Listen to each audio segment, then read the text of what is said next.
మొదటి అధ్యాయంలో చెప్తాడు. సో అలా మన మనసుకి ట్రైనింగ్ ఇవ్వాలి. ఆధ్యాత్మికత అంతా కూడా మనసుపై ఆధారపడి ఉంది. మనసుతోనే పరమాత్మతో లింక్ అవ్వాలి. ఎందువల్ల లింక్ అవ్వాలి అది కూడా చెప్పేస్తాను మీకు. మనసుతో ఎందుకు లింక్ అవ్వాలమ్మా, నేను ఇంకా భాగ్యంగా పారాయణ చేస్తున్నాను, గుడికి వెళ్తున్నాను, ప్రదక్షిణ చేస్తున్నాను అన్ని అనిపిస్తుంది. కరెక్టే, ఎక్కడికి వెళ్ళినా మన మనసును తీసుకెళ్తాం. పరమాత్మ ఉండేది మన లోపలే, మనలో అంతర్యామిగా ఉన్నాడు. అతనికి ఒక రూపం ఇచ్చుకొని లేదా అతనే ఒక రూపంతో సాయిగా వచ్చిన వాడు అక్కడ గుడిలో ఉన్నాడు. ఇప్పుడు ఆయన స్థానం ఎక్కడ? అక్కడ ఉన్నాడు, ఇక్కడ ఉన్నాడు. సో ఇక్కడ లోపల ఉన్న వాడితో నేను కనెక్షన్ ఏర్పరచుకోవాలి అంటే లోపల ఉన్న మనస్సుతోనే ఏర్పరచుకోవాలి. అవునా కాదా? అవునా కదా? ఇప్పుడు నా ఇంటికి ఎవరన్నా రావాలి అంటే నా ఇంటి లోపలికి వచ్చి కూర్చొని నాతో మాట్లాడాలి. అపార్ట్మెంట్ కింద ఎక్కడో ఉంటే ఎలా కుదరదు. అట్లాగే లోపల ఉన్న వాడితో నువ్వు మాట్లాడుకోవాలంటే మనస్సుతోనే దగ్గర అవ్వాలి. అందుకే బాబా మనస్సుకే పెద్దపీట వేశాడు. నీ మనసుని ఒక కన్నేసి ఉంచు, అది నా దగ్గర ఉందా ఎక్కడ ఉంది గమనించుకుంటూ ఉండు. ఎప్పుడు అది బాబాని అంటి పెట్టుకొని ఉంటుందో ఆటోమేటిక్ గా కరెక్ట్ గానే ఉంటుంది. ఎవరి గురించి చెడుగా ఆలోచించదు, ఎవరిని చెడుగా తిట్టదు, ఎవరిపైకి ఎవరిపైకి యుద్ధానికి పోదు, ఏమీ చేయదు. సో మన మనస్సుని కేంద్రీకృతం చేయాలి. అప్పుడు ఆ మనస్సులోనే ప్రేమ జనిస్తుంది. ఆ మనస్సుకే సాయినాథుడి యొక్క ప్రేమను కూడా మనం అందించాలి. అందువల్ల మీరు చూసారంటే ఒక విద్యాప్రకాశానందం కావచ్చు, ఒక అన్నమయ్య కావచ్చు, ఒక త్యాగయ్య కావచ్చు, అందరూ మనసుకే చెప్పారు. భావములోన బాహ్యమునందును గోవిందా గోవిందా అని పలకవే మనసా అన్నాడు. మనసుకు చెప్పుకున్నాడు ఆయన. అట్లాగే త్యాగయ్య కూడా తెలిసిన రామనామము చేయవే మనసా అన్నాడు. ఆయన మనసుకే చెప్పుకున్నారు. అందరు మనసుకే చెప్పుకున్నారు. మీరు బాగా కనుక గమనిస్తే అర్థమవుతుంది. సో మనం కూడా మనసుకే ట్రైనింగ్ ఇవ్వాలి. మనసే భగవంతుడి దగ్గర ఉందా లేదా పరీక్షించుకోవాలి.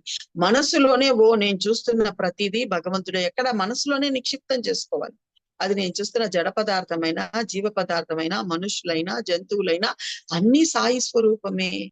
ఆ తల్లి అలాగే కదా కాపాడే భార్య ఆశ్చర్యపోయింది. అన్నం తింటూ ఉంది, యాదృచ్ఛికంగా తను తింటూ ఉన్నప్పుడు ఆ సందు పక్కకు ఒక కుక్క పిల్ల వచ్చింది. తన కంచంలో ఉన్న ఒక రొట్టె ముక్క తీసి ఆ కుక్క పిల్లకి వేసింది యాదృచ్ఛికంగా. ముందుగా తినే ముందు ఏమి తీసుకోబోయి పెట్ల, తింటూ ఉన్నది యాదృచ్ఛికంగా వేసింది అలా. ఇంత లోపల బురదలో పొల్లుతున్న ఒక పంది కూడా వచ్చింది, దానికి కూడా వేసినట్టుంది ఒక అరమో రొట్టె ముక్కో ఏమో. అవి తిన్నాయి. ఈ తల్లి కూడా భోంచేసింది, ద్వారకామాయికి వచ్చింది. రాగానే బాబా ఏం చెప్పాడు? అమ్మా కడుపు వరకు తిన్నానమ్మా, గొంతు వరకు తిన్నానమ్మా, నాకు త్రేంపులు వస్తున్నాయమ్మా అన్నాడు. నేనెప్పుడు పెట్టాను బాబా? నేనే ఒక పూట కూళ్ళల్లో రూపాయి డబ్బులు ఇచ్చి తింటూ ఉన్నాను, నేను నీకు పెట్టింది ఎప్పుడు అనింది ఆ తల్లి. అప్పుడు ఆయన ఎంత అద్భుతంగా చెప్పాడమ్మా, నువ్వు తింటూ ఉన్నప్పుడు ఆ కుక్క వచ్చిందే, దానితో నాకు ఏకాత్మత. అప్పుడే బురదలో పొల్లిన పంది వచ్చింది కదా, దానితో కూడా నాకు ఏకాత్మత. అసలు ఇంత తీయగా, ఇంత ప్రేమగా సర్వత్రా వ్యాపించి ఉన్న భగవంతుడిని మన కళ్ళకు చూపించే సద్గురువు ఇంకెవరు దొరుకుతారండి? అందరిలో ఉన్నటువంటి భగవంతుడిని చూడగలగాలి మనం. ఒక్క సాయిలోనే భగవంతుడిని చూడడం కాదు, మనం ఆ స్థాయికి తీసుకెళ్లాలనుకుంటున్నాడు సాయినాథుడు. పీజీ లెవెల్ కాదు, పిహెచ్డి లెవెల్ కాదు, డాక్టరేట్ లెవెల్లో తీసుకెళ్లి మనల్ని కూర్చోబెట్టాలనుకుంటున్నాడు. మనం అదొద్దు బాబా, ఇది చాలు, నిన్ను విగ్రహంలో చూసుకుంటాను, పటంలో చూసుకుంటాను అంటూ హిమాద్రి పంత్ చెప్తాడు. అపరిమితమైన దానిని పరిమితం అనడం శోభిస్తుందా?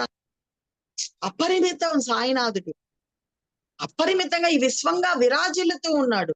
నువ్వు పరిమితం చేసుకోబాక, అపరిమిత తత్వాన్ని చూడు, నీకు ప్రేమ ఎంత జనిస్తుందో.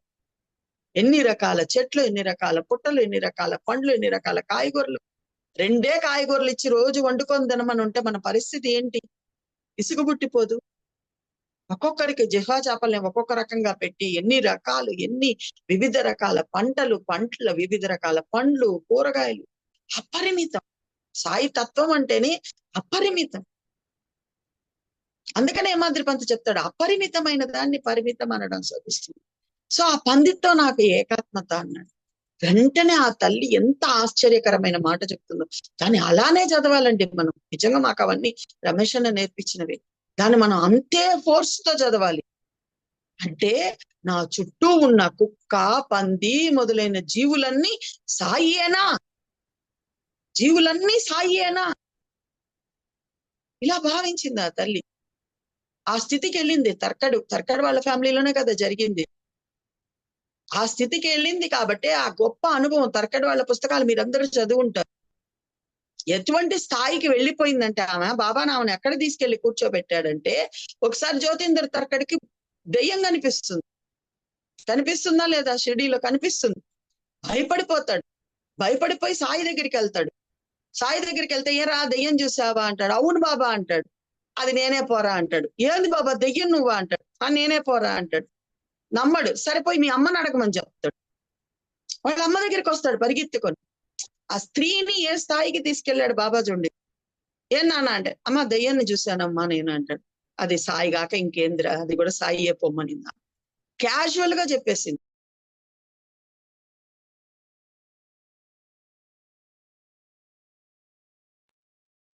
దయ్యాన్ని కూడా సాయి అని క్యాజువల్ గా చెప్పేసింది. అంటే ఏ స్థాయికి బాబా తీసుకెళ్లాడో ఆలోచించండి. ఇక్కడ ఈ గొప్ప అనుభవం ఇచ్చాడు. ఇంత గొప్ప అనుభవాన్ని పొందిందంటే, నా చుట్టూ ఉన్న పంది, కుక్క మొదలగు జీవులన్నీ సాయేనా విని వదిలిపెట్ల, దాన్ని ప్రాక్టీస్ చేసింది, మననం చేసింది, ఆ దృష్టిని తెచ్చుకునింది, సర్వత్రా ఉన్న సాయిని చూసే దృష్టిని తెచ్చుకునింది. ఎప్పుడు తెచ్చుకునిందో దెయ్యం కూడా సాయే పోరా అని చెప్పేసింది. ఒకే మాట సింపుల్ గా చెప్పేశారండి వాళ్ళందరూ కూడా. ఆ సింపుల్నెస్ నాకు భలే నచ్చుతుంది. అవునా చూసావా, దెయ్యం చూసావా, వెంటనే రా మంత్రిస్తాను, ఊది పెడతాను అనలా. అంటే ఈ జగత్తులో ఉన్న సర్వము సాయియే, మంచి అయినా చెడైనా అన్ని సాయియే, సాయి తప్ప వేరే కాదు. వాళ్ళలో చెడ్డ వాళ్ళలో కూడా ఉన్నది సాయియే. వాడి బుద్ధిని అలా వాడుకుంటున్నాడు. అవునా కాదా? సో అదే ఇక్కడ చెప్తున్నాడు బాబా. అదే మనం అర్థం చేసుకోవాలి. ఆ స్థాయిలో ఉండే సాయిని మనం చూడగలిగే స్థితికి చేరుకోవాలి. అందుకనే ఆయన ప్రతి అధ్యాయంలో తను నిరూపించుకుంటూ ఉన్నాడు. తాను సర్వాంతర్యామి అని చెప్తూ ఉన్నాడు. చెట్టును కొట్టేస్తే నన్ను నరికేస్తున్నారా అన్నాడు. చెప్పాడా లేదా? చెప్పాడా లేదా? అవసరానికి కొడితే ఏమనలే. ఆయనే పోయి ఆ నింబ వృక్షాన్ని కొట్టేశాడు సాటేవాడ కట్టేటప్పుడు. అనవసరంగా కొట్టేస్తూ ఉన్నాం. చెప్పాడు నన్ను నరికేస్తున్నారా అని చెప్పారు. ఎద్దును కట్టేస్తే నన్ను కట్టేశారా అక్కడ, నన్ను విడిపించమని చెప్పాడు. శ్యామకర్ణాన్ని కొడుతూ ఉంటే తన వీపు మీద చూపించాడు వాతల్ని, వాడిని ఆపమని చెప్పురా, నన్ను కొడుతున్నాడు, నన్ను నన్ను అన్నాడు. ప్రతి ఒక్క దాంట్లో నేనున్నాను నేనున్నాను నేనున్నాను నేనున్నాను అన్న అనుభవాలనే మనకి ఇచ్చాడు బాబు. అప్పుడు మనం కూడా వాటన్నిట్లో ప్రయత్నపూర్వకంగా సాయిని చూసే స్థితికి చేరుకోవాలి. ప్రయత్నపూర్వకంగా చేరుకోవాలి. హిమాద్రి పంతు 1వ అధ్యాయంలో మనకు అద్భుతంగా తెలుస్తుంది. ఏం చేస్తాడు? వందన సమర్పణ అంతా చేసేసి చివరగా ఒక వందన చేస్తాడు. లాస్ట్ వందన సమర్పణ చివర సర్వభూతాలలో ఉన్న సర్వజీవులకు వందనం చేస్తూ, మీరు నన్ను మీ హక్కున చేర్చుకోండి. వాటిని కోరుకుంటున్నాడు. సర్వజీవులను, చెట్లు, చామలు, కొండలు, గుట్టలు, క్రిములు, కీటకాలు, పాములు, బల్లులు, అన్ని జీవులు 84 లక్షల జీవరాశులు ఉన్నాయి కదా.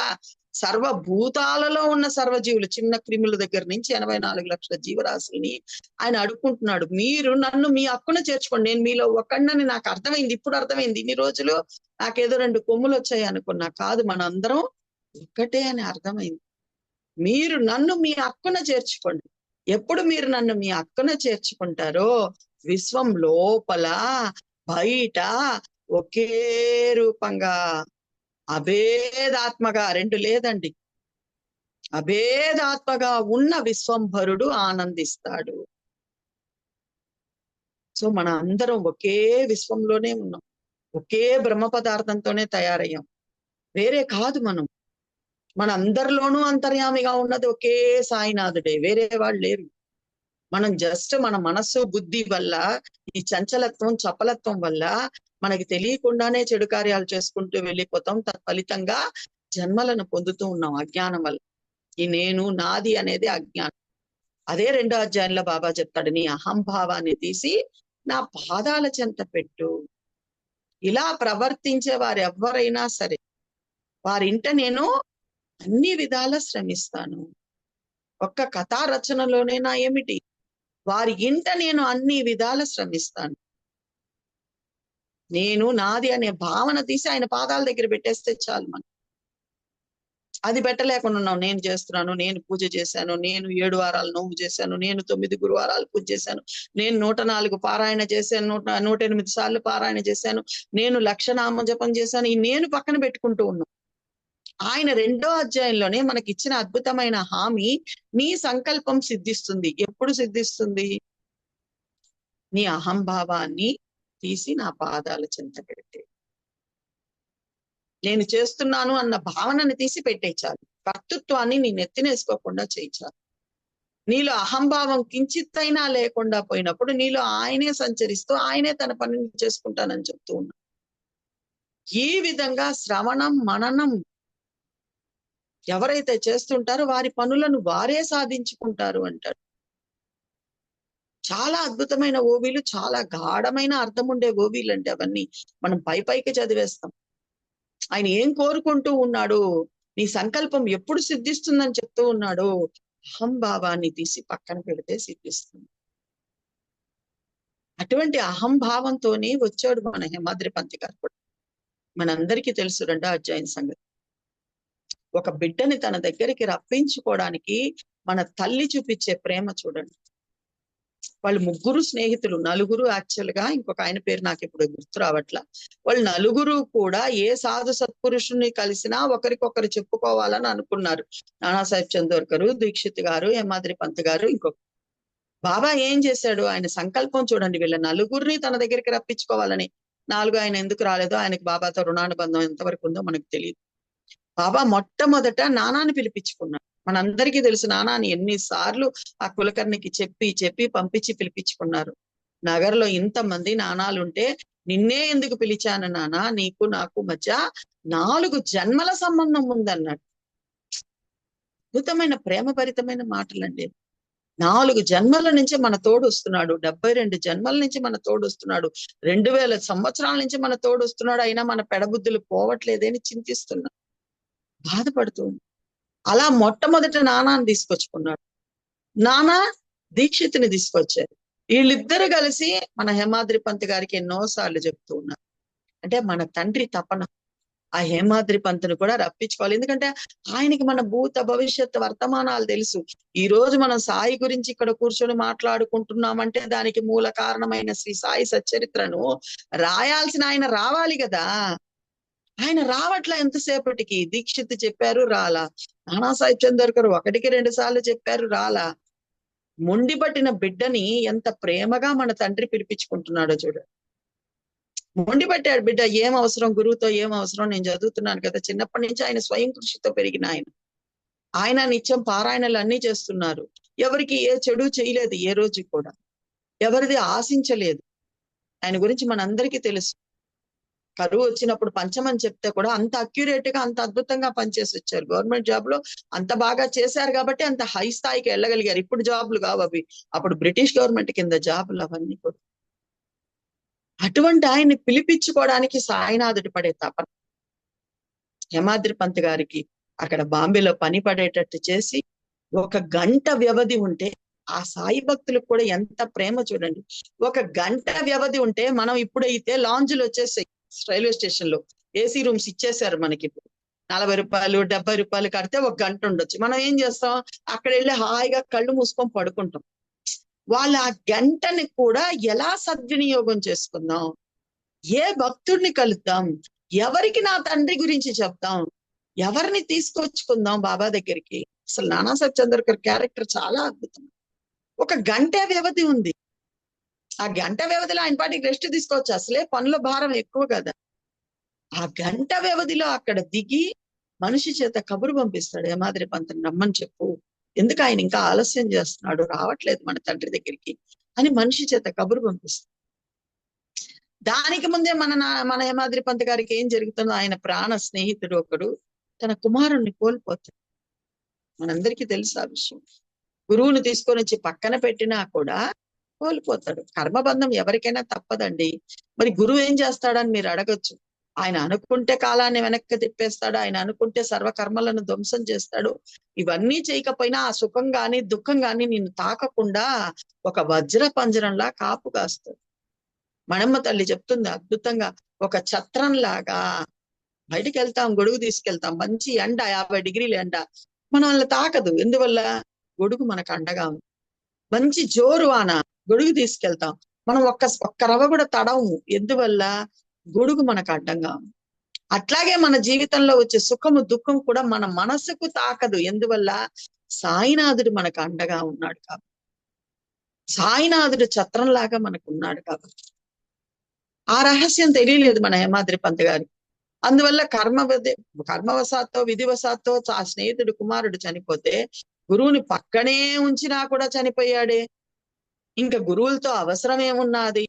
నేను ఇక పని కట్టుకొని పోయి సాయినాథుడిని చూసి నేనేం పొందేదేమున్నదని దీక్ష గారు చెప్పినా కూడా వెళ్ళదు.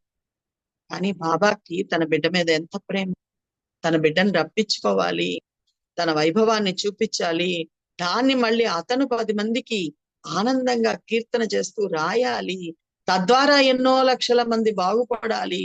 ఈరోజు ఎన్నో లక్షల మంది పారాయణ చేస్తూ ఉన్నారు సచ్చరిత్రను. వాటన్నిటికీ మూల కారణం మన హేమాద్రి పంత్ గారు. ప్రాత స్మరణీయులు వాళ్ళందరూ కూడా. ఒక హేమాద్రి పంత్ గారు, ఒక పత్తి నారాయణరావు గారు, ఒక మణమ్మ తల్లి, వీళ్ళందరూ ప్రాత స్మరణీయులు. ఎందువల్లంటే మన జీవితాలలో చాలా మార్పు తెచ్చిన వాళ్ళు. అప్పట్లో ఎట్లా భాగవతోత్తములు ప్రాతస్మరణీయులని కొంతమంది పేర్లు ఉన్నాయో, మన సాయి భక్తులకి వీళ్ళందరూ ప్రాతస్మరణీయులు. ఈ బాధతో ఉన్నాడు ఆయన, అందువల్ల వెళ్ళదలుచుకోవాలి. నానాసాహెబ్ చందర్ గారు పిలిపిగానే నానా అడుగుతాడండి, ఏమి ఇంకా ఆలస్యం చేస్తున్నావు? ఆ దబాయింపు చూడండి, ఏమి ఇంకా ఆలస్యం చేస్తున్నావు బాబాని చూడడానికి? ఎందుకు అంత ఆలస్యం చేస్తున్నావు? ఏంటి విషయం అని అడిగాడు. ఈయన సిగ్గుపడిపోయాడు, కానీ మొత్తం విషయం చెప్పాడు. నా స్నేహితుడు కుమారుడు ఇలా జరిగింది, అందువల్ల నేను వెళ్ళదలుచుకోలేదు. నిజంగా అండి, నాన్నగారు వాళ్ళకి ఏం కావాలో ఆ లీలలు చెప్తారండి. వాళ్ళకి ఏం అవసరమో ఆ లీలలు చెప్తారు. మనందరికీ తెలుసు 21వ అధ్యాయంలో ఆయన బాబా దగ్గరికి రావాలనుకుంటారు. ఠాకూర్, వినాయకరావు ఠాకూర్ రావాలనుకుంటే ఆయనకు ఒక కోర్టు కేసు ఉంటుంది. నేను రానంటాడు నాన్నతోటి, ఆ వాయిదా మళ్ళీ తప్పిపోతుంది, నేను అక్కడికి వెళ్ళి ఆ వాయిదా చూసుకొని అప్పుడు వస్తానంటాడు. అప్పుడు నాన్న ఆయనకి కొన్ని సంఘటనలను వివరిస్తాడు. బాబా చూసుకుంటాడు, నీకు అర్థం కాదు, ఇదిగో నాకు ఇలా జరిగింది, ఇంకొకరికి ఇలా జరిగింది, కేసుల విషయంలో ఇలా అయ్యింది, ఆయన చూసుకుంటాడు అని చెప్పి వివరిస్తాడు. అయినా అతని మనసుకి శాంతి లేక అతను ఏం చేస్తాడు, లేదు నేను ఈ వాయిదా చూసుకునే వస్తానంట. మనందరికీ తెలుసు. సో నాన్నగారు ఎవరికి ఎప్పుడు ఏది అవసరమో అది అందిస్తారండి. అట్లాగే ఇక్కడ హేమాద్రి పంత్ గారే లజ్జితుడయ్యాలా గురువు యొక్క గొప్పతనాన్ని ఏమందించాడు. అక్కడ నువ్వు ఏ లీలలు పెట్టుకుంటావో, దునిలో చేయి పెడితే మొన్న చెప్పుకున్నట్టు మనం ఆ బిడ్డను తీసేసిన లీలనే చెప్పుకుంటావో, గురుకృప ఉంటే ఎలా ఉంటుంది? అంతే కదా, ఆ బిడ్డ యొక్క కర్మలను తన చేతికి తీసుకున్నాడు కదా. అట్లాగే ఆ కాపాడే భార్య వెళ్ళి అడిగితే అప్పుడు ప్లేగు బొబ్బల్ని చూపించాడు, ఆ లీలని చెప్పాడు. మన తండ్రి యొక్క కృప, మన సాయినాథుడి గురుకృప అలా ఉంటుంది. అవునా కదా, ఆయన తనలోకి తీసుకొని చూపిస్తాడు. ఇలా ఆయన ఆ భక్తుల వ్యాధులను తాను అనుభవించిన వృత్తాంతాలు చెప్పాడు. ఏమందిచ్చాడో ఏమో హేమాద్రి పంత్ గారు లజ్జితులైపోయారు. ఇంకా నేను బయలుదేరతాను, ఖచ్చితంగా బయలుదేరతాను అని వాగ్దానం చేశాడు. ఆయన దగ్గర వాగ్దానం తీసుకుని, అంటే 1 గంట లోపలే సాయి యొక్క అపారమైన ప్రేమను, కరుణను అవతల వాడి మనసుకు తగిలేటట్టు చేసి అతని మనసును కూడా మార్చాడు నాన్న సత్యంద్రుడు. సో మనం కూడా మన తండ్రి గురించి అంత ప్రేమగా చెప్పుకోవాలి ఎవరికైనా చెప్పేట. ఆయన చేసిన అద్భుతమైన అపారమైన లీలలు, అపారమైనవి.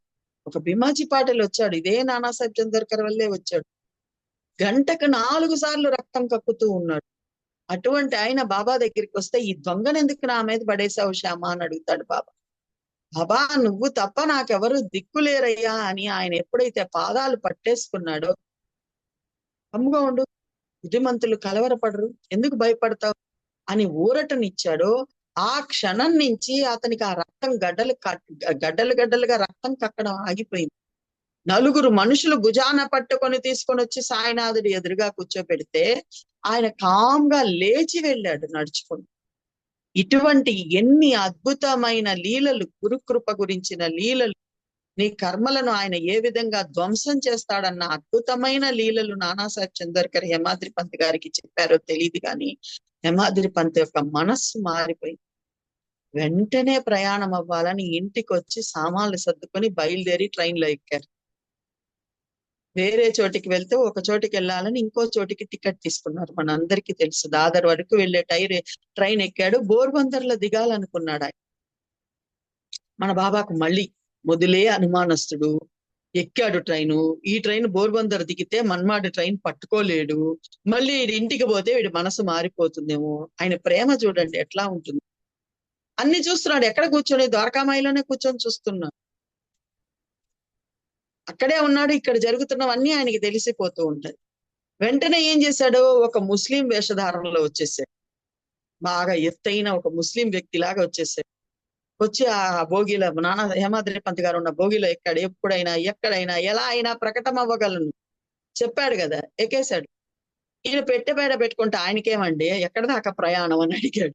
అంటే ఈయనకి కావాలి కదా, ఆయన కరెక్ట్ అయిన ప్లేస్ లో దించాలి కదా, తన దగ్గరికి రప్పించుకోవాలి కదా. మన తండ్రి ప్రేమ అలా ఉంటుంది అడుగడుగున. మనమేమో చెయ్యి వదిలేసి తప్పిపోవడానికే చూస్తూ ఉంటాం. ఆయనేమో చెయ్యి పట్టుకొని మనం లాక్కొచ్చుకొని కూర్చోబెట్టుకుంటూనే ఉంటాం. నేను ఇట్లా దాదర్ వెళ్ళి మన్మాడ్ ట్రైన్ పట్టాలి అంటే అక్కడ వెళ్ళబాకండి, అక్కడ దిగొద్దు, అక్కడ ఆ రైలు ఆగదు, పక్క స్టేషన్ లో దిగండి, మన్మాడ్ వరకు వెళ్ళండి అని చెప్తాడు. మన్మాడ్ రైలు అక్కడ ఆగుతుంది అంటాడు. అక్కడ ఇస్తాడు ప్రథమాగ్రాసే మక్షికాపాతం, మొదటి ముద్దలోనే ఈగ పడ్డట్టుగా. ఒకవేళ నేను అక్కడ దిగి ట్రైన్ దొరక్కపోతే, చూడండి ఇతని మనస్సు బాబాకి ఎంత అద్భుతంగా తెలుసు. నేను ఇంటికి వెళ్ళిపోతే మళ్ళీ నా మనస్సు ఎలా మారిపోయేదో ఏమో. దాన్ని కూడా గమనిస్తాడు మన తండ్రి. అందుకే నేను చెప్పింది, మన మనస్సులను గమనించేవాడే సాయినాథ్. అలా బయలుదేరి అలా మన షిరిడీకి వచ్చారు. మన్మాడ్లో దిగి అక్కడి నుంచి టాంగా మాట్లాడుకొని షిరిడీకి వచ్చి దిగారు. మనస్సు ఎంత అద్భుతంగా ఉంటుందో, సాయిని ఆయన ఎలా ఊహించుకున్నాడో మనకు తెలియదు.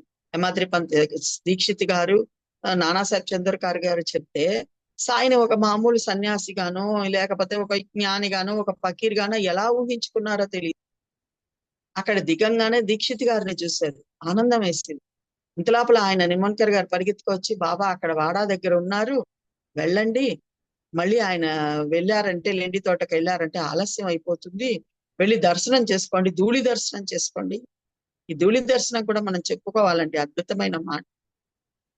పసిబిడ్డ ఆడి ఆడి తన్నులు తీసుకొనో దెబ్బలు తీసుకొని వస్తే, కంటికి మోకాలకో చేతికో గాయం తగిలి వస్తే, బిడ్డ ఆ మట్టితోటే గాయంతోటే వస్తే తల్లి శుభ్రం చేసి ఎత్తుకోదండి, ఎత్తుకొని శుభ్రం చేస్తుంది. అవునా కాదా? ధూళితో మట్టితో వచ్చిన బిడ్డని ఎత్తుకొని శుభ్రం చేస్తుంది తల్లి. అప్పుడు తీసుకెళ్లి చంకలో పెట్టుకుని, ఎందుకు నాన్న పడ్డావా, దెబ్బ తగిలిందా, ఏం కాదులే రా అని శుభ్రం చేసి కడిగి దానికి మరమ్మత్తు ఎలా వేస్తుందో, మన సాయినాథుడి దగ్గర మాత్రమే ఈ ధూళి దర్శనం ఉందండి. ఇంకా ఏ గుళ్ళకి వెళ్ళినా నువ్వు మళ్ళీ స్నానం చెయ్యాలి, రెడీ అవ్వాలి, అప్పుడు వెళ్ళాలి.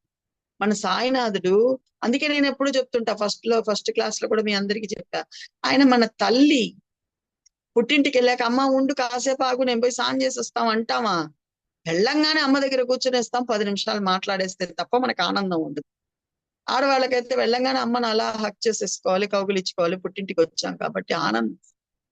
అక్కడ ఎట్లాగా ఇక్కడ కూడా షిరిడి మన అందరికీ పుట్టినిల్లు, మన అందరి తల్లిదండ్రి ఆయన. నాయన నువ్వు వెళ్ళి స్నానం చేసి అలాగంతా రావద్దురా, నీ కోసం నేను ఎదురు చూస్తూ ఉన్నాను. దీక్షిత్తుతో చెప్పాడు కదా, నీ కోసం ఎదురు చూసి శ్యామాను నగరకు నేనే పంపాను అన్నట్టుగా, నీ కోసం ఆయన ఆజ్ఞ లేనిదే మనం ఎవరో షిరిడీలో కాలు పెట్టలేం కదా, మన కోసం ద్వారకామాయిలో ఎదురు చూస్తూ ఉన్నాడు. వచ్చి అట్లీస్ట్ ముఖ దర్శనం చేసుకొని పో, నేను నిన్ను చూస్తాను. మనం ఆయన్ని చూడడం కాదు, ఆయన మనల్ని చూడడం కోసం ఎదురు చూస్తూ ఉన్నాడు. అందువల్లే ధూళి దర్శనం ఒక్క సాయి దగ్గర తప్ప మన భారతదేశంలో ఇంకెక్కడా కనపడదు మనకి. 2 రోజుల్లో 3 రోజుల్లో ప్రయాణం చేసి అక్కడే ఆ బాత్రూమ్లకి టాయిలెట్లకి వెళ్ళి ఇన్ని చేసి వచ్చినా ఆ బ్యాగులు అక్కడ పడేసి రూమ్ లో పడేసి మనం ధూళి దర్శనానికి పరుగులు తీసుకుంటూ వెళ్తే ఆ ధూళితోటే మనల్ని చూసి ఆనందిస్తాడు బాబా. తల్లి ఎలాగైతే తన బిడ్డల్ని హక్కున చేర్చుకుంటుందో, మనం ఆయన్ని చూడడం కాదు, ఆయన మనల్ని చూడడానికి అంతగా తహతహలాడుతూ ఉంటాడు, అంతగా ఇష్టపడుతూ ఉంటాడు, అంతగా దగ్గర తీసుకుంటాడు. అబ్బా వచ్చాడు నా బిడ్డ నా దగ్గరికి, ఒక 2 రోజులన్నా ఉంటాడు, ఊరట పొందుతాడు ఆ లౌకికంలో ఈతి బాధల నుంచి. అలా 2 రోజులు మనకు ఊరటని, శాంతిని, ఆనందాన్ని ప్రసాదిస్తాడు సాయినాథ్. దానికి ఆయన ఎదురు చూస్తూ ఉంటాడు. అది ధూళి దర్శనం అంటే. అది బాబా ఉన్నప్పుడు జరిగింది, ఇప్పుడు జరుగుతుంది. మొన్న 80s వరకు మనం వెళ్తే హాయిగా విగ్రహాన్ని కూడా తాకుతూ ఉన్నాం, 90s దాకా. ఇప్పుడు ఆ అదృష్టం లేదు కాబట్టి ముఖ దర్శనం అన్నా చేసుకోవాలి బాబా దగ్గరికి వెళ్ళిన. సో అటువంటి ధూళి దర్శనం చేసుకోమని చెప్పి ఆయన చెప్తే పరుగులు తీశాడు మన హేమాద్రి పంత్ గారు. ఆనందంగా పరుగులు తీశాడు. పరుగులు తీసి అలా ఆయనని చూసేటటికి 2 వ్యక్తులు బాబాని చూసి సచ్చరిత్రలో ఆశ్చర్యపోతారు. 1, 2 అధ్యాయంలో హేమాద్రి పంతు, ఆ తర్వాత ఆయన వారణాసి స్వామి ఉన్నారు కదా, ఆయన ఆయన కూడా ఆశ్చర్యపోతాడు. ఆయన అందరూ చెప్పిన దాన్ని విని ఆ పతాకాలు అవన్నీ చూసి ఆయన ఏమో అనుకుంటాడు సాయిని, అని అక్కడ వచ్చి చూసి ఆశ్చర్యచకితుడైపోతాడు. అట్లాగే హేమాద్రి పంత్ గారు కూడా ఎలా ఊహించుకున్నారేమో, ఒక్కసారిగా అక్కడ వచ్చి చూసేటట్టుకి ఎన్నడూ కని విని ఎరుగని మూర్తిని చూసి అంటాడు. అద్భుతమైన మాట. కనలేదు, అప్పటికి ఆయన ఎంతమందిని చూశాడో, ఇటువంటి మూర్తిని కనలేదు, ఎక్కడా చూడలేదు, ఎక్కడా కూడా వినలేదు, ఎక్కడా కూడా చదవలేదు. సాయి యొక్క అద్భుతమైన, విశిష్టమైన, వైశిష్టమైన అవతారం ఆయన, విభిన్నమైన అవతారం ఆయన. అద్భుతంగా ఆ కఫిని వేసుకుని, అంత మాసిపోయిన కఫిని వేసుకుని, అది కూడా ఒక పక్క చిరిగిపోయి ఉండి, తలకు తలపాగా కట్టుకొని ప్రేమ పూరితమైన ఆ దృష్టిని వర్షింపజేస్తూ, ప్రేమ పూరితమైన దృష్టి అది.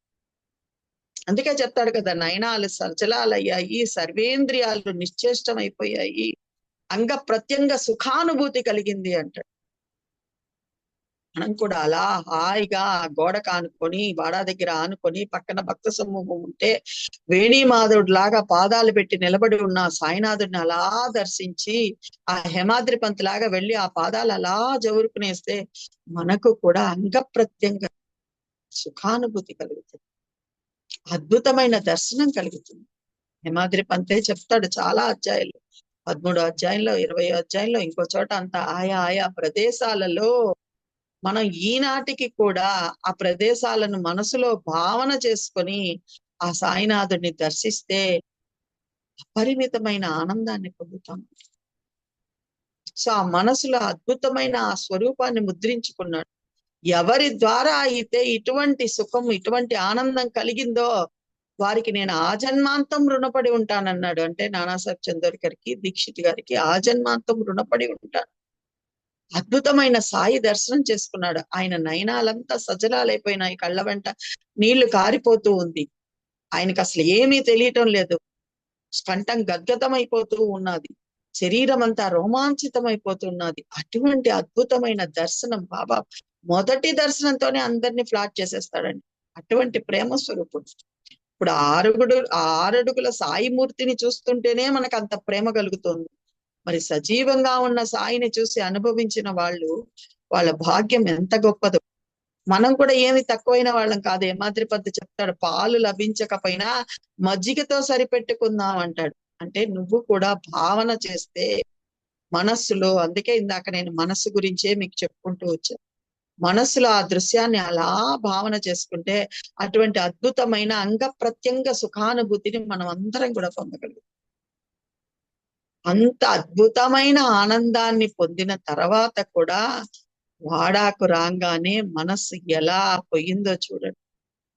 ఆ మనస్సు చేసే కార్యం, మనస్సు వెంటనే వాదోపవాదాలకు ఎలా దిగిందో, దాని ద్వారా ఆయనకి బాబా ఇచ్చిన బిరుదేమిటో, ఆ బిరుదును ఆయన ఎలా స్వీకరించాడో, ఇవన్నీ కూడా మనం నెక్స్ట్ వచ్చే క్లాస్ లో చెప్పుకుందాం. మనస్సులో సాయినాథుడి రూపాన్ని, సాయినాథుడి యొక్క అద్భుతమైన వైభవాన్ని చిత్రీకరించుకొని ఆనందాన్ని అనుభవిస్తూ ఉందాం. బాహ్యంగా అందరిలో, అన్నిటిలో సాయిని చూస్తూ సేవ చేసుకుందాం సాధ్యమైనంత వరకు. ఇవి రెండే సాయినాథుడు మనకు అపరిమితమైన ప్రేమతో చెప్పిన మాట. మనసులో నన్ను ధ్యానించు, బాహ్యంగా నీ ఇంట్లో గాని, వాకిట్లో గాని ఎవరికైనా నీ వల్ల అయిన సేవ చేయి. ఎందువల్ల వాళ్ళలో కూడా ఉన్నది నేనే అనే మనకు సాయినాథుడు చెప్పాడు. కాబట్టి అటువంటి సాయినాథుడి యొక్క ప్రేమ తత్వాన్ని అర్థం చేసుకొని ఆయన ప్రేమలో మునుగుతూ హాయిని ఆనందాన్ని పొందుతాం. ఇటువంటి అద్భుతమైన అవకాశాన్ని ఇచ్చిన నరసింహారావు గారు వాళ్ళకి కానీ, ఇది ఈ వైపు నన్ను మరలించి ఇంత అక్షరం అక్షరం పట్టి చదవాలని నేర్పించిన రమేష్ అన్నకి, సాయినాథుడికి అందరికీ పాదాభివందనం చేస్తూ శ్రీ సచ్చిదానంద సమర్థ సద్గురు సాయినాథ్ మహారాజ్ కి జై.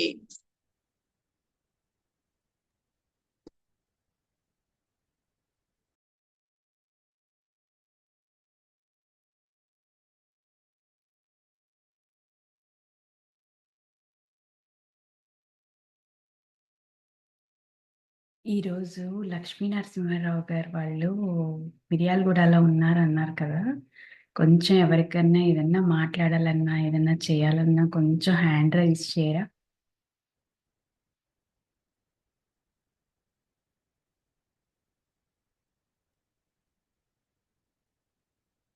హలో, వినపడుతుందమ్మా? వినపడుతుంది. ఓకే, థ్యాంక్స్ లక్ష్మి గారు.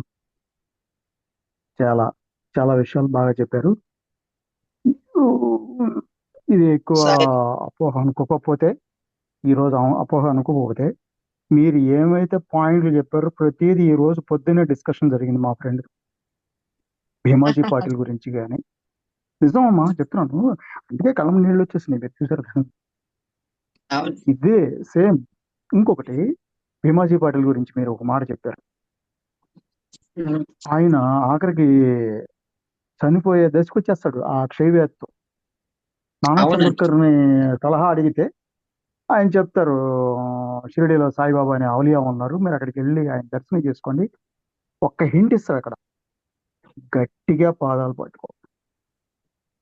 అవును. అక్కడ పట్టుకుంటారు. సరే, ఎలాగో ఆయన తీసుకెళ్తారు, ఒక మూటలాగా అక్కడ తీసుకెళ్తారు అనమాట. ఆయన మీకు అడ్డం మోసుకెళ్తారు వస్తున్నా మోసుకెళ్తారు. మీకు అడ్డం చెప్పండి, వస్తున్నా. అక్కడ చెప్పండి. గట్టిగా పాదాలు పట్టుకోనే అని చెప్పే ముందు ఇంకొక అద్భుతమైన మాట చెప్తాడు. షిరిడీలో సాయినాథుడు కూర్చొని ఉన్నాడు, ఆయన ఏదైనా ఇస్తానని ప్రతిజ్ఞ పూనారు, స్వార్థం అవును, గాని పరమార్థం గాని అథవా మోక్షం గాని ఏదైనా అది ఇస్తానని ప్రతిజ్ఞ పెళ్ళే పూనారు. దగ్గర చెప్తారు ఆ మాట. ఆ పెళ్ళే పిల్ల దగ్గర డాక్టర్ పెళ్ళే దగ్గర ఇక్కడ బాబానే చెప్తారు ఆ ఏదైనా మాట. ఇస్తానని ఇక్కడేమో ప్రతిజ్ఞ పూనారు. ఎవరు ఏమి ఒకటి నీకు కోరితే అది ఇస్తానని నెరవేరుస్తారు, వ్రతం బట్టి కూర్చున్నారు. అవును, ఎవరు ఒకటి ఏం నీకు కోరితే అది నెరవేరుస్తాడు, వ్రతం బట్టి అవును ఒకటి చెప్పారు. నీకు సరే, ఈయన నెరవేరుస్తాడు. వెళ్ళారు. లేదా భయాలను కల్లా గొప్ప భయమైన మరణ భయాన్ని తొలగిస్తారు అంటాడు. కూడా రెండు అవును మాటలు అవును చెప్తాడు. అవును అవును ఇలా భయాల కల్లా ఆయన వెళ్తారు. ఆయన వెళ్తారు. సరే, బాబా తిరస్కరిస్తారు. ఈ దొంగను తీసుకొచ్చావేంట్రా శ్యామ, ఇది నీకు పద్ధత అంటారు. తిరస్కరిస్తారు. అది ఎందుకు జరిగింది? తిరస్కరిస్తారు. అబ్బా అని హింట్ ఇచ్చారు కదా, గట్టిగా పాదాలు పట్టుకొని, లేదు బాబా నీ తప్ప దిక్కు లేదని బాబా పాదాలు పట్టుకుంటారు. సరే రా అంటారు. ఇందాక మీరు ఒక పాయింట్ చెప్పారు, ఒక మూటలాగా తీసుకొని పెట్టారు అక్కడ. అవును. ఎప్పుడైతే బాబా అంగీకరించారో, కరుణ చూపించాడు, వెంటనే లేసుకొచ్చాడు. ఆయన 5 అవును. నిమిషాలకు ఒకసారి రక్తం కక్కేవాడు, గంట కూర్చున్నా కూడా రక్తం కక్కల. భీమాజీ బాయ్ ఇంట్లో పడుకో, వెళ్ళి అక్కడ ఉండంటే నడుచుకుంటా వెళ్ళాడమ్మా. ఈ పాయింట్ కూడా చెప్పారు కదా ఇందాక. నడుచుకుంటా వెళ్ళాడు. అందుకే అసలు మీరు చెప్తుంటే పొద్దున డిస్కషన్ జరిగిన ఈ పాయింట్లన్నీ మా ఫ్రెండ్ ఫోన్లో అన్ని నేను నోట్స్ రాసుకుంటా ఉంటాను. అందుకే అసలు ఏంటి ఇంత ఇలా రిపీట్ అయింది, మొత్తం ప్రతి పాయింట్ రిపీట్ అవుతుందంటే ఈ పూట సత్సంగంలో అని చెప్పి ఒక ఆనందం అనమాట. నెక్స్ట్ ఇంకా ఇంకోటి ఏంటంటే, మీరు బంధనాల నుంచి బయటపడాలి, భావబంధాల నుంచి అన్నారు. సంసారాలు ఉంది కదమ్మా, బెట్లో ఉన్నారు కదా, బాధ్యతలు ఉన్నాయి కదా, ఎలా బయటపడతాం? పడాలి. ఎలా పడతాం? ఒక యోగాత్మకతలో ఒక మాట చెప్తారు ఆయన, పరమహంస యోగానంద్ గారు. ఈ ఆత్మ పరమాత్మతో లింక్ అయ్యి ఉంటే ప్రకృతి సిద్ధంగా నీకే సంకల్పాలు ఉన్నాయో మొత్తం ప్రకృతి నీ ముందు తల వంచి మొత్తం నెరవేర్చేస్తుంది. ఇక్కడ ఆత్మగా ఉన్నాడు లోపల, పరమాత్మ తానిగానే ఉన్నాడు, జగన్మాత్మ అయిన ప్రకృతిగా తానే ఉన్నాడు. నిరంతరం ఆయన్నే పెట్టుకుని ఉంటే నీ సంకల్పాలు, మీరు చెప్పారు ఇందాక, సచరిత్ర రాసే విషయంలోనైనా ఏంటి, వారింట అన్ని అన్ని విధాలుగా నేను కష్టపడతాను, శ్రమ పడతాను. నేను బాబా ఆర్టికల్ ఏదైతే రాసుకుంటానో స్పృహ వచ్చి దానికి ముందల్ల ఇది పెట్టేస్తాను, ఆయన బిగించేస్తాను. నీ విషయం రాసుకుంటున్నాను. ఆ రాసే విషయంలో నాకు ప్రేరణ ఇవ్వటమే కాదు, నా ఇంట్లో అన్ని పనులు నువ్వే చేసి పెట్టాలయ్యా. అప్పుడు కదా నీకు నిరంతరం నీ వైపే తిరిగి ఉండేది. అది ఎక్సలెంట్గా ఉందమ్మా ఇవాళ సత్సంగం. చాలా బాగుంది. ఎందుకంటే ఏవైతే లోపల పాయింట్స్ ఉన్నాయో 2007 నుంచి ఏదైతే తలుచుకొని ఉంటున్నామో అవన్నీ మొత్తం బయటకు వచ్చేసినాయి. అవన్నీ ఇంకోటి బయటకు ఏమంటే డాక్టర్ గారు, చెప్పండి మనకు అమ్మా. తెలియని రహస్యం, మన ఇంట ఆ, వంట అన్నే శ్రమ పడుతూ ఉన్నాడు. బాబానే చెప్పాడు అవును 10వ అధ్యాయం, అవును నేను మీ అది దాసాన్ని ప్రాక్టికల్. దాసుని, మీ అవును అనుగ్రహం వల్ల ఆ- మీ పాద చెంతకు వచ్చాను. ఇప్పుడు అవును మనకేదో కొన్ని కోరికలు మిగిలిపోయాయి, కొన్ని రుణాలు మిగిలిపోయాయి అనే దానికోసం ఆత్మస్వరూపుడు మళ్ళీ ఒక ఉమ్, ఆకారాన్ని ఇచ్చి, ఇంద్రియాలనిచ్చి, సర్వేంద్రియాలను పటిష్టంగా ఇచ్చి, ఒక కన్నో చెవో ముక్కో లేకుండా చేయకుండా సర్వేంద్రియాలని పటిష్టంగా ఇచ్చి, నీ కోరికలు తీర్చుకో, నీ రుణాలు తీర్చుకో, ఆ అవయవాలు పని చేయటానికి కావలసిన శక్తిగా నేనే ఉండి పని చేయిస్తానని శ్రమ పడుతున్నాడే, అంతకు మించిన అవును శ్రామికుడు ఇప్పుడు ఉంటాడా? ఆలోచించి చూడండి. అదే అదే ఇందాక భీమాజీ పాటిల్ విషయంలో మీకు ఇంకోటి చెప్తాం అనుకున్నాను. ఆయన విశ్వసించాడు, నమ్మకాన్ని పెట్టుకున్నాడు, భక్తితో బాబా దగ్గరికి వచ్చాడు, పట్టుకున్నాడు. ఆ ముందు ఏంట్రా ఆయన తీసుకొచ్చావు అంటే అది ఒక పరీక్ష. మీరు ఇందాక చెప్పారు, ఆయన అనుమతి లేనిది ఎవరు మసీదులోకి కాలు పెట్టలేరు కదా, కనీసం ఇంటికి గడప దాటలేరు కదా. బాబానే చెప్పారు కదా, నా అనుమతి లేనిది ఎవరు కనీసం ఇంటికి గడప కూడా దాటలేడు అని చెప్పారు కదా. అందుకే కదా మనం వెళ్ళగలిగాం. అందుకే మనం ఆ మసీదులోకి పెట్టాం. సిద్దిక్ ఫాల్కిని 9 నెలలు ఎందుకు కూర్చోబెట్టాడు బయట? మరి డాక్టర్ పండిట్ని వెంటనే త్రిపూర్ణం ఎందుకు పెట్టించి చేసుకున్నాడు? అది ఏంటంటే మనసుని చూస్తాడండి ఇక్కడ పరీక్ష. సిద్దిక్ మీరు ఫాల్కేకి. అన్నారు మెట్టు మెట్టుకి పరీక్ష ఉంటుంది అన్నారు మీరు ఇందాక. మెట్టు మెట్టుకి పరీక్ష. మరి ఇక్కడ మరి భీమాజీ పాటిల్కి పరీక్ష జరిగింది. ఎందుకుగా తీసుకెళ్ళిపో అంటే నేను నెలనాన్ని కాళ్ళు పట్టుకున్నాడు. అయితే రా పరీక్ష పాస్ అయిపోయాడు. అక్కడ అడ్మిషన్ టెస్ట్ ఆ స్కూల్లో జాయిన్ చేస్తున్నారు బాబా. మరి అక్కడ అంతే కదా, తలకిందులుగా బావిలో కట్టేశారు కదా 32వ అధ్యాయంలో. అవును కట్టేస్తే అవును ఏమైంది, నన్ను నమ్మి నా వెంట వస్తే నీకు కావాల్సింది తొందరగా చూపిస్తాను అన్నప్పుడు, సరే స్వామి వస్తాను మీద అంటే తలకిందులుగా కట్టేశాడు. అది పరీక్ష. బయటకు వచ్చి 4-5 గంటల తర్వాత వచ్చాను, ఎలా ఉంది నాన్న అంటే చాలా ఆనందంగా ఉందంటే ఒళ్ళంతా నెమిరి వేసి సర్లే తన బడిలో జాయిన్ చేసుకున్నాడు అన్నారు. అంటే ప్రతి ఒక్కడికి పరీక్ష ఉంటది. నీకు ఎంత ఆనందం పెరిగిందో బాబా యందు నీకు ఎంత నమ్మకం పెరిగిందో అంతకంత పరీక్ష వస్తూనే ఉంటది. ఎవరి ద్వారా వస్తుందో చెప్పలేం కానీ ఎక్కడ చోట పరీక్ష వస్తుంది. అక్కడ స్థిరంగా ఉంచుకోవాలి. నువ్వు చూసుకుంటావు. ఎంత జీవితం అమ్మా, మొత్తం బాబా సచ్చరిత్ర అన్న జీవితం అంతా కూడా సచ్చరిత్ర. తల్లకిందులైపోయిన జీవితాన్ని లేపి ఉంచోబెట్టాడు. తలకిందులైపోయిన జీవితాన్ని హింట్ ఇస్తాడు, సలహా ఇస్తాడు, నువ్వు ఇది చేసుకో ఇది అయిపోద్ది. సలహా ఇచ్చి పరీక్షిస్తాడమ్మా. అరే అది కాదు ఇది అంటాడు. ఇంకో పక్కన అబ్బా బాబు నటన సూత్రధారి నువ్వు పరీక్షిస్తున్నావు ఆయన కాదులే ఇదేలే అంటే తీసుకెళ్ళి అందరం ఎక్కించేస్తాడు. హేమాద్రి ఇది పంత్ ఒక చోట చెప్తాడు, ఏదన్నా ఇబ్బంది గాని చెప్పండి. కష్టం గాని పరీక్ష గాని వచ్చినప్పుడు, నారాయణ పరుగునరా, నీ పాదాల యందు నా మస్తకాన్ని ఉంచుతున్నా, నా వల్ల కాదు ఇది, నీ పాదాల యందు నా అంతే కదా. మస్తకాన్ని ఉంచు. అవును ఆయన కోరేది అదే. అవును మనం ఉండు నేను అవును. చేయిస్తాను, నేను చేసేస్తాను అనుకున్నామంటే అది ఇంకా భూతాకారం అది దాలుస్తుంది. ఒట్టి మాటలేమ్మా, అవన్నీ ఒట్టి మాటలు కానీ అన్ని ఒట్టి మాటలు. అది తర్వాత మీరు ఇంకో మాట చెప్పారు. ఇవన్నీ భావబంధనాలు ఎలా తొలుగుతాయి అంటే it is based on practice, daily practice. బాబాను పట్టుకోవటం, ధ్యానించుకోవటం, అంతా నువ్వే అని చెప్పుకోవటం.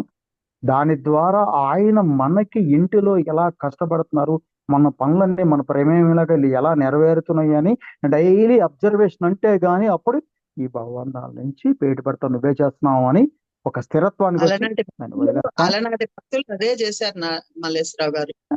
ధూమాలు అవునమ్మా, చెప్తాడు, అదే నా అదే అదే ప్రతి అడుగు, అవును ధూమాలు గారి మాట, నా ప్రతి అడుగు అవును. ఆయన నిర్దేశకత్వంలోనే పడుతున్నది అన్నది నాకు అనుభవంలోకి వచ్చింది అంటాడు. వచ్చింది నా ప్రతి ప్రాక్టీస్, అడుగు అబ్జర్వేషన్.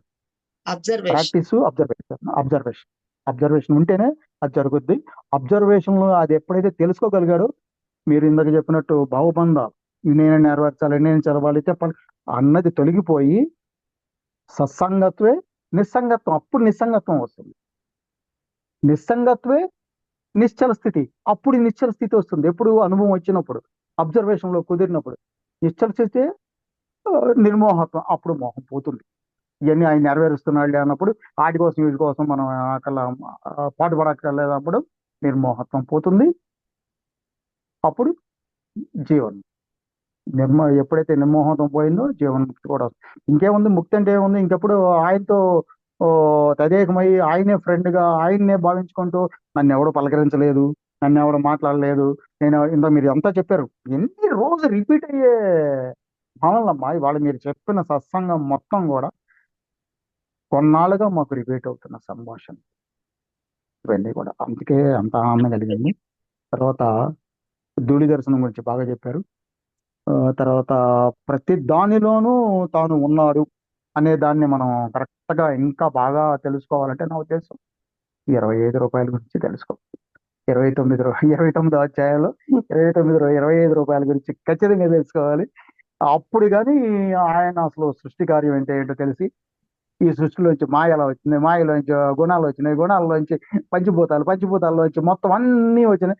ఈ 25 తత్వాల గురించి మళ్ళీ మీరు క్లాస్ తీసుకొని చెప్తే అందరికీ అప్పుడు వాళ్ళు బాబాని ఎలా అంటి పెట్టుకుని ఉండాలి, ఎవరెవరిలో కుక్కలో, పందిలో, ఏంలో అన్నిట్లోనూ బాబా ఎలా ఉన్నారు అనేది అప్పుడు తెలుస్తుంది. తర్వాత ఆ 25 రూపాయలు తెలియాలి. ఓకే అమ్మా, నాకు చాలా టైం ఇచ్చారు. Thank you. Sairam. Sairam. Sairam. Sairam sir.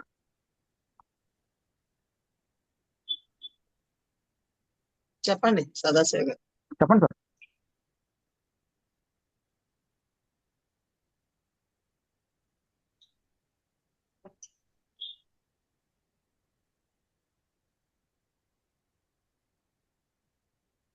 Hello.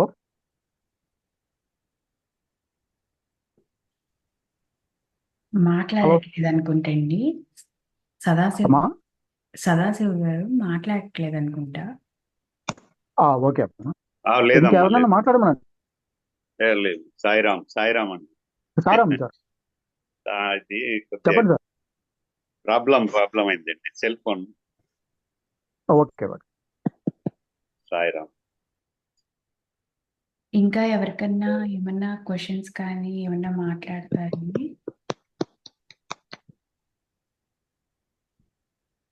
ఏదైనా ప్రశ్నలు ఉంటే కూడా అడగచ్చు. సాయిరామ్ అండి. చెప్పండి సదాశివ గారు. కనబడతలేదండి, నాకు ప్రాబ్లం అయింది. సెల్ ఫోన్ లో రావడం లేదు. వాయిస్ పర్లేదండి, మీ అయిన మాట వినపడుతుంది. పర్లేదండి, మాటలు మీరు వినపడుతుంది. మాట్లాడుతున్నారు. రెండు చెప్పండి. అవునవును.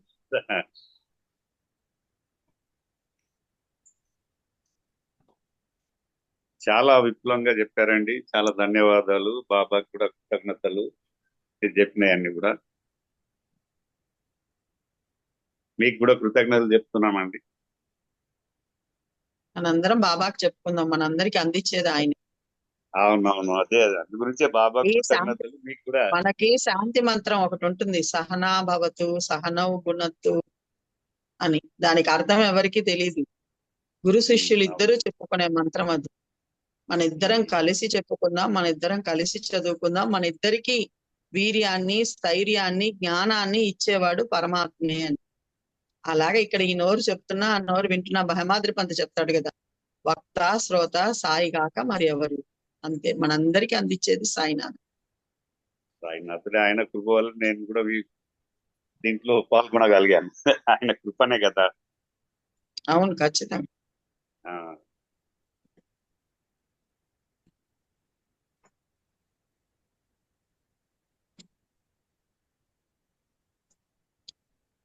అంత కష్టపడనక్కర్లేదు మల్లేశ్వరరావు గారు.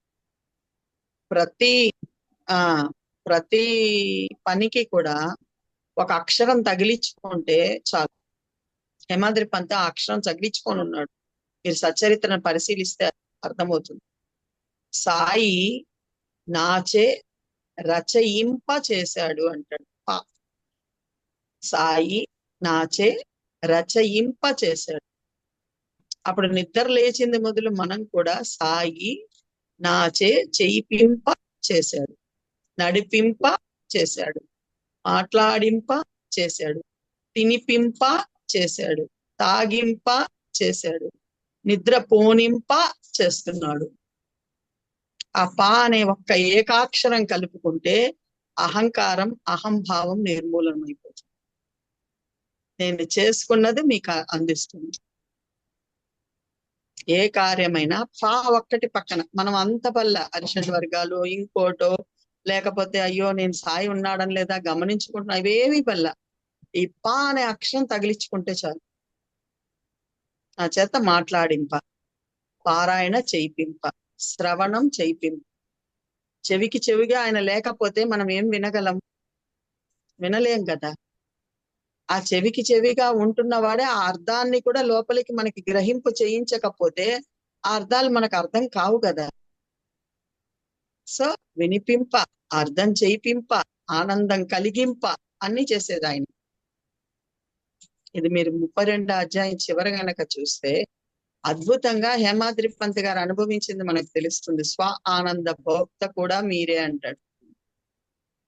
నాకు ఆ వాక్యాన్ని స్ఫురింప చేసేది మీరే, నాచే రచయింప చేసేది మీరే, అందులోని భావాన్ని అర్థం చేయింప చేసేది మీరే, తద్వారా ఆనందం కలిగింప చేసేది మీరే, ఆ ఆనందాన్ని నాలో ఉంటూ స్వ ఆనంద భోక్తగా భుజిస్తున్నది కూడా మీరే అంటాడు.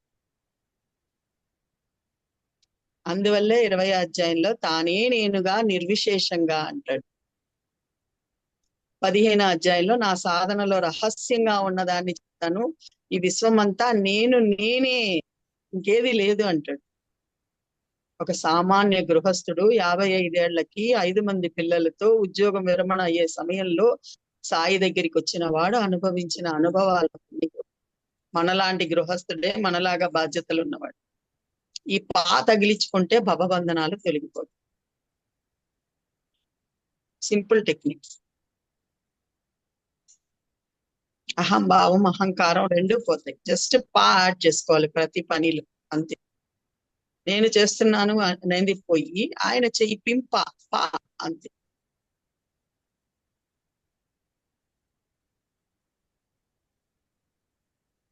సత్యనారాయణ ఏమంటారు మీరే? మాట్లాడతారా? డాక్టర్ గారు మాట్లాడతారంట సుచిత్ర.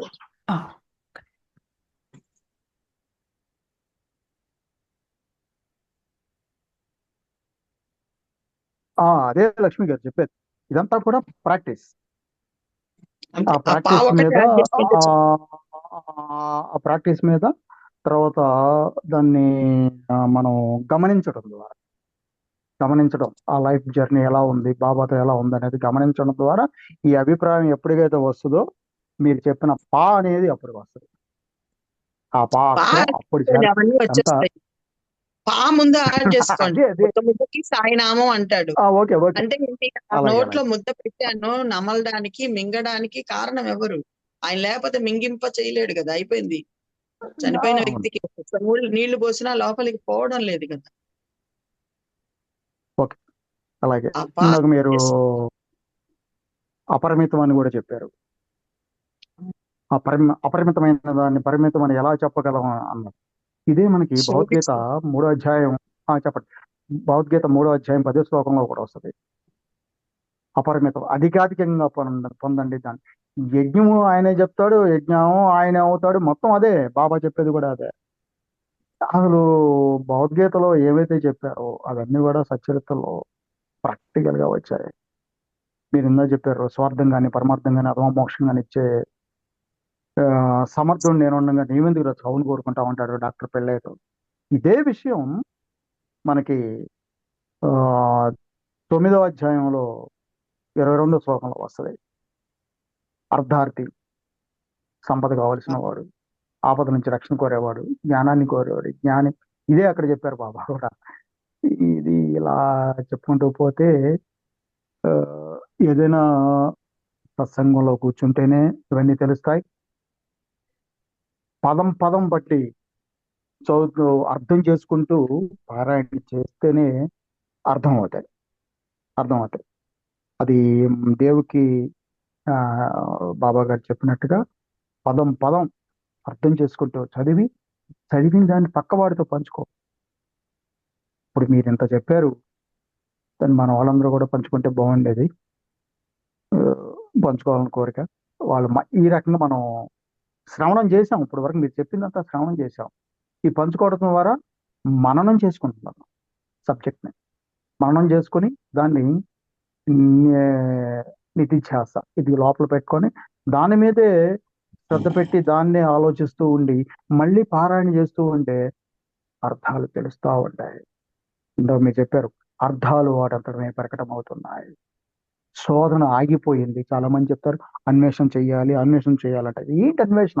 ఆయన చేసి పెట్టేశాడు మొత్తం. అందుకే నా పద్ధతి విశిష్టమైనది. మిగతా ఆధ్యాత్మిక గురువుల పద్ధతుల కంటే ఇది ఎందుకు విశిష్టమైనది? నా పద్ధతి అంటే మొత్తం వండేసి పెట్టేశాడు వంట ఆయన. నా పద్ధతి విశిష్టమైనది.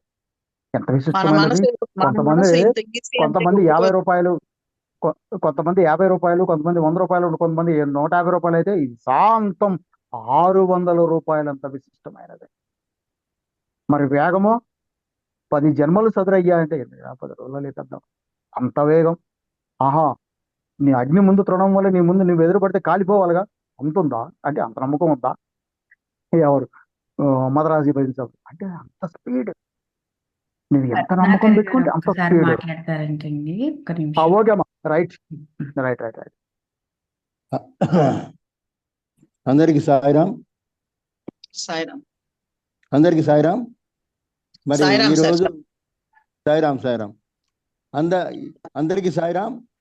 ఈరోజు చాలా బాగా చెప్పారు లక్ష్మమ్మ గారు.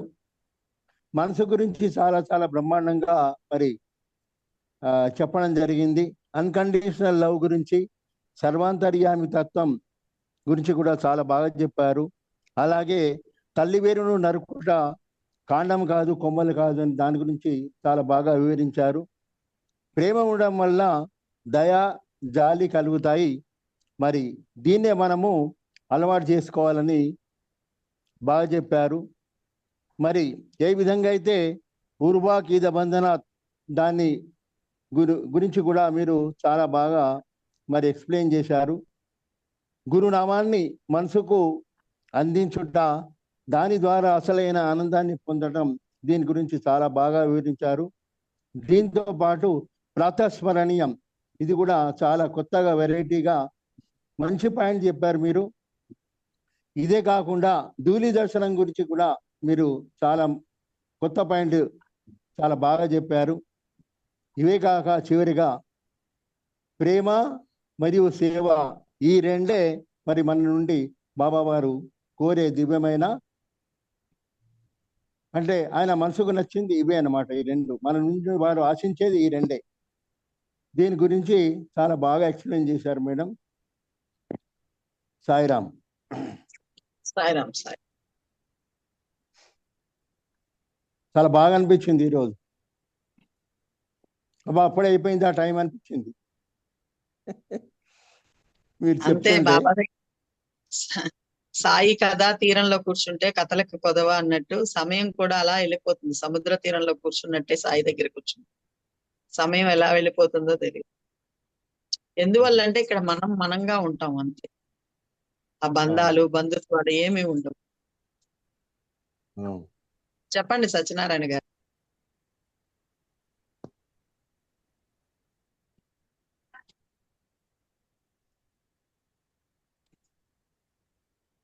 మీరు మాట్లాడుతున్నారండి, ఏం వినపట్లేదు సత్యనారాయణ గారు.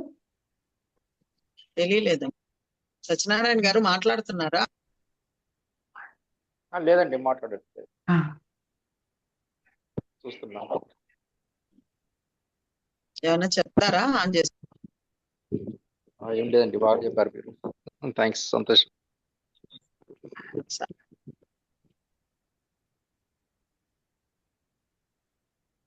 కానీ సాయితో ఇంత క్లోజ్ గా సహవాసం ఎలా చేసుకోవచ్చు అంటే ఎక్కడున్నా, అది ఒక ఇంట్లోనే కాదు, ఒక బస్సులో ఉన్నా, ఎక్కడున్నా కూడా ఆ సహవాసం ఎలా చేసుకోవచ్చు అనేది మాత్రం నిజంగా సో హ్యాపీ. అంటే ఆ ఆనందాన్ని అనుక్షణము పొందవచ్చు అనేది, అంటే ఒక్కోసారి మనం ఒక గుడికి వెళ్తేనో, లేకపోతే ఇంట్లో ఒక పూజ గదిలో బాబా ముందు కూర్చుంటేనో, అలాగే చేసే అలా అయితేనే ఆ కాసేపే అని అనుకోకుండా, ప్రతి క్షణము ఎలా మనం మనసే ఇదైతే ఆ మనసుని తీసుకొచ్చి చక్కగా బాబాలో ఉమ్, ఎలా పూజ చేసుకోవచ్చు, బాబాకి ఎలా కాళ్ళకి దండం పెట్టుకో అక్కడే చేసేసుకుంటా ఉంటే ఇంకా ఇంకా ఇంకా అసలు దానికి ఇంకా వేరే కూడా ఏమి అక్కర్లేదు అనేది మాత్రం నిజంగా అమ్మ మీరు చెప్తా ఉంటేనే నాలో జరిగిపోతా ఉన్నట్లాగా ఆ పాదాలకి గుర్తేయటం ఇవన్నీ విన్నాను. సో ఇప్పుడు సాయి భక్తులని చెప్పుకుంటాం, ఒక్కరోజు ఇంట్లో ఒంటరిగా ఉండాలంటే భయపడిపోతాం. నిజం నిజమా కాదు? నిజం అమ్మ నిజం. ఆయనేమో నేను నీ చుట్టూ నీ నలుదిక్కులా, నీ ముందు వెనక నలుదిక్కులా నేను నిలబడి ఉన్నాను అన్నాడు. ఆయన తెచ్చుకో హాయిగా, పోనీ పటమే తెచ్చి పక్కన పెట్టుకో, రా బాబా పడుకో బాబా, నువ్వు భయం ఎక్కడ ఉంటుంది ఇంకా? అవునా కాదా? ఆలోచించి చూడండి. నిజం అమ్మ ఆయన నిజం. ఉన్నాడు కదా, ఆయన లేని స్థానం అంటూ లేదు కదా. ఇది గల్లడు అందు లేడని సందేహం. మానసిక పూజే ప్రశాంతతనిస్తుంది, ఎక్కువ ప్రశాంతతనిస్తుంది. బాబా కోరుకున్నది కూడా అది. బాహ్యోప బాహ్యోపచార పూజ కన్నా ఆంతరంగిక పూజ విధానంతో మిమ్ము సంతుష్టుణ్ణి చేసి నేను సుఖ సంతుష్టుణ్ణి అవుతాను, మిమ్ము ప్రసన్నుల్ని చేసి నేను సుఖ సంతుష్టుణ్ణి అవుతాను అంటాడేమంటే. బాహ్యోపచార పూజ కన్నా ఆంతరంగిక పూజా విధానంతో మిమ్ము ప్రసన్నుల్ని చేసుకుని ఆయన సంతోషిస్తాడంట అలా చేసుకుంటే. మనం ఎందువల్ల లోపల ఉన్నాడు ఆయన కదా. నేను సుఖ సంతుష్టుణ్ణి అవుతాను అంటాడు మంత్రి. నాకు అలాంటి వాక్యాలు చాలా ఇష్టం. నిజం అప్పుడు మనకేంటి ఒంటరితనం లేదు, ఒక్కడే ప్రయాణం చేస్తున్నాం అనే భయం లేదు. ఆయన ఉన్నాడుగా, చుట్టూ అన్ని రూపాలతో ఉన్నది ఆయనే, మన లోపల ఉన్నది ఆయనే కదా, ఇంకా భయం ఎందుకు? బై ఫియర్ ఐఎమ్ హియర్ అంటాడు ఆయన. మనమేమో సాయి భక్తులు అని చెప్పుకుంటాం, ప్రతిదానికి భయపడుతాం. అదే కదా పాడుకుంటాం, నా మనసే హారముగా చేసి నీకు వేయనా అంటాం, నా మదిలో నిన్ను ఉంచి మందిరము కట్టనా అంటాం, పాడుకుంటాం కానీ చెయ్యం. ప్రాక్టికల్ లోకి రావాలి. ఇప్పుడు ప్రాక్టికల్ దేంతో చేయాలి? మనసుతోనే చేయాలి. అది నువ్వు పూజా గదిలో కూర్చున్నా మనసే అక్కడ కనెక్ట్ అవ్వాలి భగవంతుడితో. అవునా కాదా? మంత్రి పంత చెప్తాడు, నీ ప్రేమను చూపించడానికి పూజ ఒక ఉపకరణం. అందువల్ల మనసు మీదే మన ధ్యాస ఉంచితే సరిపోతుంది. నిజం అమ్మ మీరు అన్నది. పూజ చేస్తున్నా ఒక పక్క కుక్కరో ఇంకోటో అవి ఉంటాయి మనసులో, అమ్మో అక్కడ అవ్వలేదని. కానీ ఖాళీ ఉన్న సమయంలో కూడా నీ మనసుతో పూజ చేసుకోవచ్చు అనేది మాత్రం ఎప్పుడైనా, అంటే అది ఖాళీ అనే కాదు, మనకి ఎప్పుడు సమయం ఉంటే అప్పుడు. చాలా చాలా చాలా బాగుంది. ఇక్కడ ఉన్న ప్రేమ జనిస్తే విసుగు మాయమైపోతుంది. వంటింట్లో ఉన్నాం, భర్తకి పిల్లలకి చేస్తున్నాం అంటే విసుగు.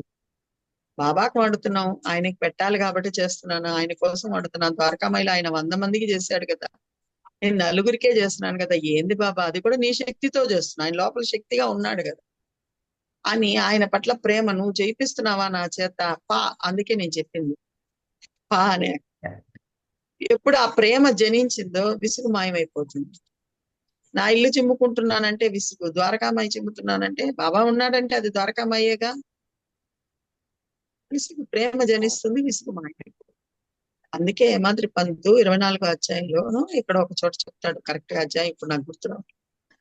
బాబా చెప్తాడు, నీ ప్రతి ఆలోచనకి నన్ను కేంద్రంగా చేసుకో, ఈజ్ ద సెంటర్ పాయింట్. బాబానే చెప్తాడు, నీ ప్రతి ఆలోచన, అది చిన్న పెద్ద ఏ ఆలోచన, నన్ను కేంద్రంగా చేసుకో అయిపోతుంది. ఇంకా అక్కడ విసిగే ఉండదు, ఓన్లీ ప్రేమే ఉంటుంది.